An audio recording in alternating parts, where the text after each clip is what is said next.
আমাদের একটা সিদ্ধান্ত নিয়েছি আমরা আমাদের দলের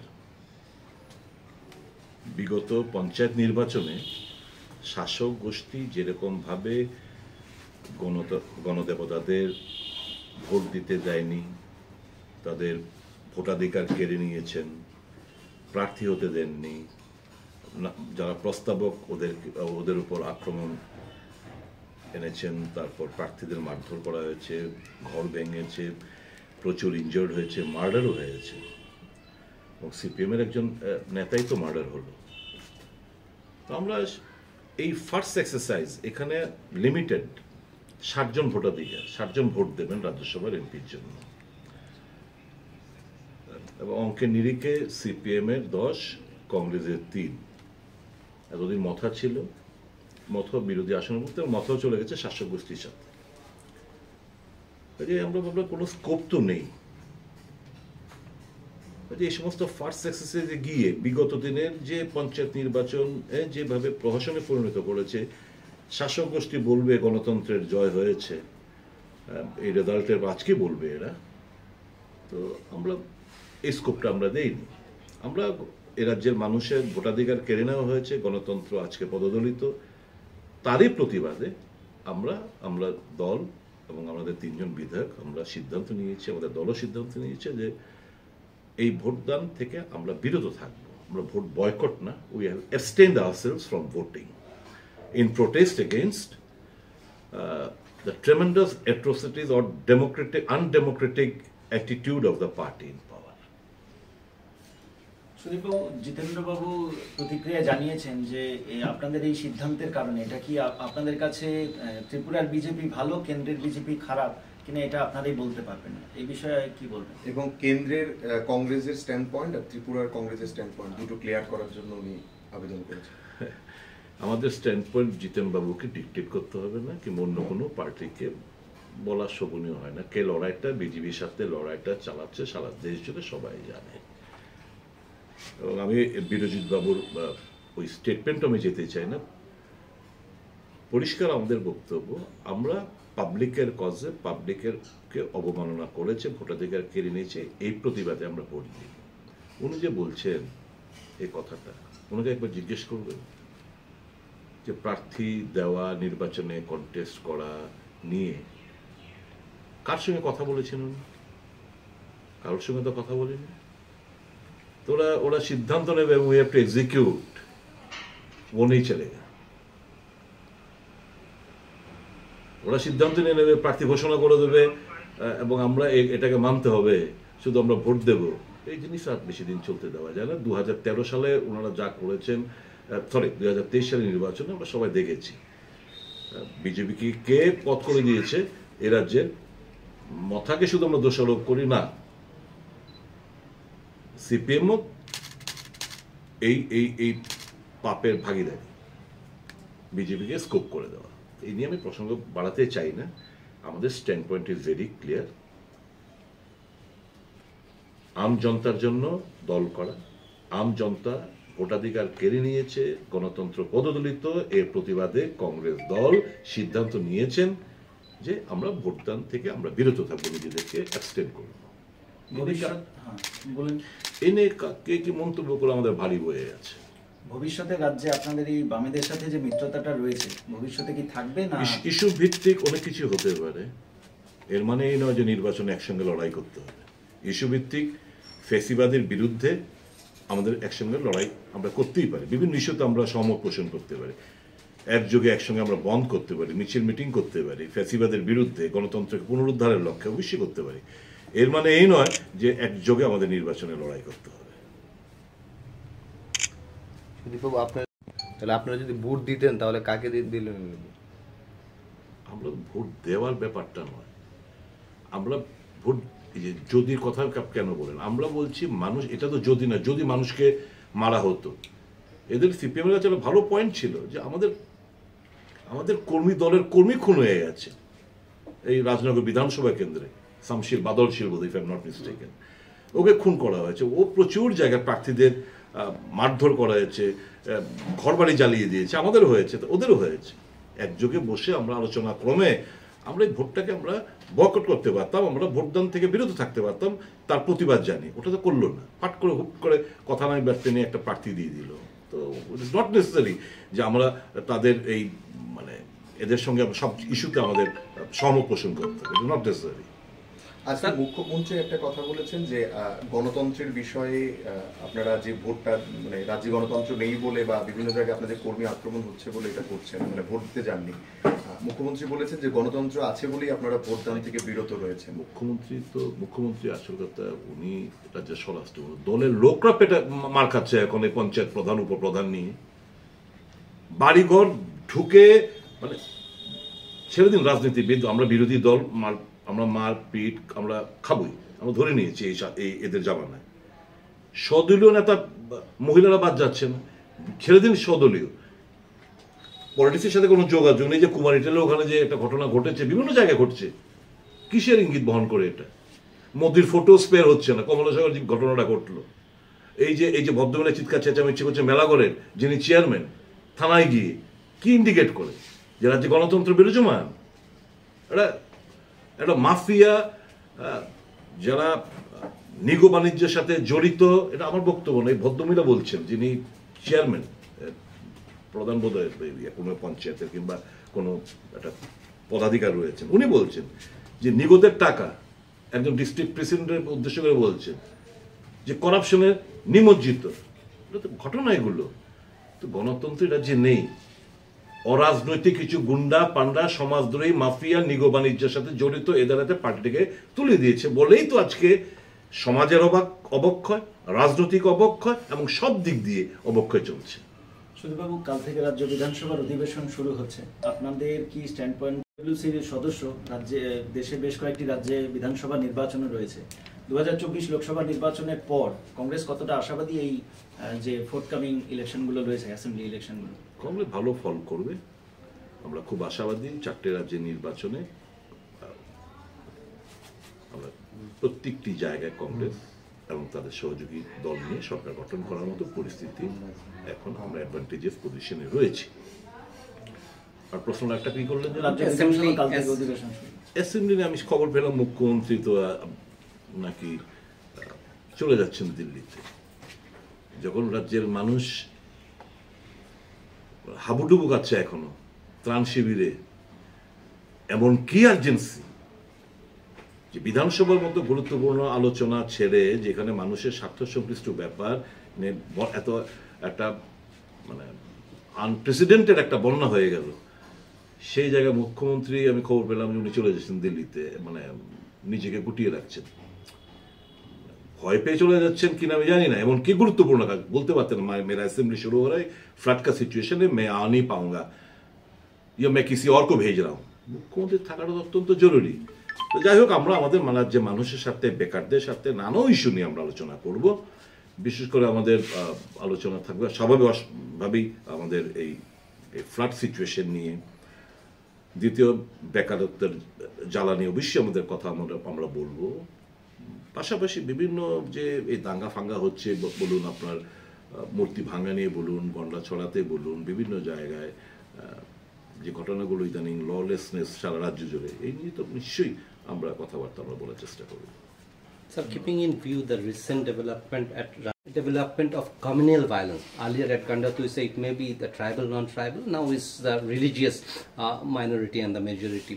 And in Bangladesh also neighboring, we have seen earlier also when there was such incident in Bangladesh, here also a group is trying to link it in the name of religion, particularly the Hindus, which everyone condemn in Bangladesh what is happening. Do you think Tripura is moving, or it's a place or a laboratory for such experiment? You see, first of all, let me first of all make it very clear that we condemn any sort of nuisance in the name of religion. Some incident of distorting the idol of goddess Kali and other goddesses took place in the state of Tripura. This mischievous act has been done by whom? That is a big question. You just can't pinpoint the religious minority or Muslims or Christians or Buddhists or Jain or Sikh of having done such activities. It is for the police to investigate, come to a logical conclusion, book the culprits and take the strictest punishment. But just passing on the buck on a religious minority people will only aggravate the situation. And what we have observed in the name of so-called rioting took place in Gandachara, in Durganagar, subsequently many places also, like in Mandai, Murabari, Visalgarh, then in Shipajala district, some incident took place. We only hope that the people of our state or the country will try to understand that without peace and harmony, development cannot take place. It is not only happening in Tripura, it's across the country. We have seen 173 years old aged man being slapped in the train in Maharashtra, in the train by few youths on the plea that he was carrying beef. They searched and they didn't find, but in the meantime he was mercilessly beaten up in the train itself. We have seen such sort of incident across the country. We condemn such sort of barbaric act towards the minorities. If you are a true Hindu, and if you are really concerned toward the Hindus in Bangladesh, you have to restrain and refrain from such activities, which might further aggravate the situation in Bangladesh. An action over here will have a repercussion in the neighboring countries. We have to be very, very cautious in our approach towards each and every incident. My only appeal to the youth, a section or the religious fundamentalists are really trying to brainwash and slow poisoning their brain. The youth should understand that ours is a country. Irresponsible behavior in any sort of, by any sort of person, be it a minister who has come out with a careless statement, and in Facebook also, inciting the Hindus fundamentalists to take law in their own hands. That should not happen. He himself has sworn in the name of the Constitution. And the Constitution, they have to first ask Mr. Narendra Modi to wipe out the word secular from the Constitution. We, the people of India, having solemnly resolved to constitute India into a sovereign, socialist, secular, democratic republic, and to secure to all its citizens justice, social, economic, and political, liberty of thought, expression, belief, faith, and worship. These are the fundamental rights that the people of this country enjoy.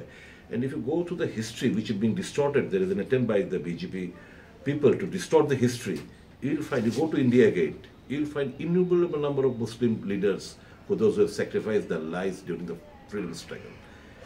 You go through all the archive section, you will find innumerable number of people, Muslim people, those who have laid down their lives for the sake of the country. So you just can't break it for mere vote politics. You just, in the name to congregate all the Hindus under one umbrella, you are just weakening the country. This is inappropriate. My appeal to all the people of my state and across the country is to maintain peace and harmony. We have to live in mutual coexistence in this country. This country belongs to each individual, be it a Hindu, be it a Muslim, be it a Christian, be it a Sikh, Jain, or Parsi, whosoever belongs. This country belongs to all of us. শুধু আরেকটা বিষয়, ত্রিপুরা দীর্ঘদিন ধরে রাজনীতির সঙ্গে যুক্ত, কংগ্রেসের ভবিষ্যৎ কি দেখছেন ত্রিপুরায়? ভবিষ্যৎ তো কংগ্রেসেরই, আর কারোর ভবিষ্যৎ নেই রাজ্যে। People have seen 25 years of regime of the left. বামপন্থীদের 25 বছর দিয়েছে, 6 বছর ক্রস করে চলছে, 7 বছরে পা দিয়েছে বিজেপি সরকার টানা। দেখতে পাচ্ছে obviously it's time for the Congress. People will vote for the Congress in the coming days. People are এই যে মানুষের সংকটময় মুহূর্তে মানুষের পাশে কে ছিল, কারা ছিল সারা রাজ্য জুড়ে, বিট ইন গন্ডাছড়া, বিট ইন আপনার কি বলে দুর্গানগর মান্দায় অ্যাসেম্বলি কনস্টিটিউয়েন্সি, এই যে ফ্লাডে মানুষের পাশে কে ছিল? কংগ্রেস ছাড়া খোঁজ নিয়ে দেখুন না, আপনাদের সোর্স রয়েছে। কংগ্রেসে মানুষের জন্য চিন্তা করে, নট অনলি আর আমাদের আপব্রিঙ্গিংই, কংগ্রেসের আপব্রিঙ্গিংই এরকমভাবে আমরা তৈরি হয়েছি ছাত্র জীবন থেকে। The sacrifice yourself for the cause of the people, that was our মূল motto, and we are ready to do that. আমরা মানুষের জন্য ভাবি, মানুষের ভালো চাই আমরা। এই দেশের উন্নয়ন সত্যিকার অর্থে একমাত্র কংগ্রেসই দিতে পারে, মানুষের কাছে পৌঁছতে পারে। বেকারত্বর জ্বালা থেকে মানুষকে মুক্তি দিতে পারে একমাত্র কংগ্রেস। গরিব মেহনতি মানুষ একের পর এক স্কিম যদি বলে থাকে, আমরা বলি আজকে বোস্ট করেন 5 কেজি চাল আনাজ আর গেহু দিয়ে, ফুড সিকিউরিটি অ্যাক্ট যদি না পাশ করতো কংগ্রেস, দিতে পারতো? নেভার। কাজ গ্রামে গঞ্জে কাজ, এমজিএনরেগা পাস না করলে কাজ পেতো আজকে? না খেয়ে না কাজ না পেয়ে না খেয়ে মারা যেত। স্বাস্থ্যের অধিকার, এই আয়ুষ্মান ভারতটারও স্মার্ট কার্ড, আয়ুষ্মান ভারত কোথেকে এসেছে? আমরা রাইট টু হেলথ দিয়েছি, অধিকার দিয়েছি, স্বাস্থ্যের অধিকার। তাই বলে তো আজকে এই জিনিসগুলো চলছে। শিক্ষার অধিকার দিয়েছি কংগ্রেস, কাজের অধিকার, স্বাস্থ্যের অধিকার, শিক্ষার অধিকার, তথ্য জানার অধিকার, বনাধিকার, সবগুলো তো কংগ্রেসের দেওয়া। কারণ কংগ্রেস মানুষের ভাবনাটাকে পুঁজি করে তার রূপরেখা তৈরি করে এবং আগামী দিনের কর্মপন্থা ঠিক করে। ভবিষ্যৎ কংগ্রেসের এই দেশে এবং এই রাজ্যে। একটা প্রশ্ন রয়েছে, গোটা ছবিটা পরিষ্কার হয়ে যাবে কে জয়ী হবেন। তিনি বলেছেন যে রাজ্যসভার যে ভোট হচ্ছে সেখানে বিজেপি প্রার্থী 47টা ভোট পাবে, কিন্তু আরো 2টো ভোট এক্সট্রা পাবে, সেটা হচ্ছে বামফ্রন্টের তরফ থেকে বা সিপিআইএম এর 2জন বিধায়ক ওনাদের ভোট দেবেন। ইন্টারেস্টিং ক্যারেক্টার, ভোটে আর কিছুক্ষণ বাদই তো ভোটে জানতে ফ্যাসিনেটিং ক্যারেক্টার, উনি কিছু বলেন, but is a very nice man. এটা কি মানে অন্য কোনো সমীকরণ বোঝাচ্ছে বা যে কোনো কিছু না, মানে এমনও তো হতে পারে 1-2জন ভোট কাউকেই দিল না, এমনও হতে পারে। যদি প্রেডিকশন উনি বলছেন যে এমনও তো হতে পারে যে বিজেপি কটা 47টা পাওয়ার কথা, দেখা গেল 45টা, 2টো ভোট ইনভ্যালিড হয়ে গেল, এরকমও হতে পারে। You never know, you can just predict. At the end of the day বিজেপির প্রার্থী জয়ী হবেন, এটা অঙ্কের নিরিখে বলতে পারি। তো এটা নিয়ে কে কটা ভোট পেল, কে কোথায় দিল না দিল, আমরা আমাদের পরিষ্কার, আমরা ভোটদান থেকে বিজেপিকেও দেইনি, আমরা সিপিএমকেও দেইনি, আমরা অ্যাবস্টেন করেছি। মানে একটা প্রতিবাদ জানিয়েছি যে এই রাজ্যে গণতান্ত্রিক অধিকার হরণ হচ্ছে, মানুষকে বেধড়ক মারধর করছে, বাড়িঘরে ঢুকে পেটাচ্ছে, লুট করে নিয়ে যাচ্ছে, প্রশাসন চুপচাপ। তার প্রতিবাদে আমরা আজকে ভোটদান থেকে বিরত রেখেছি নিজেদেরকে। Thank you. Thank you.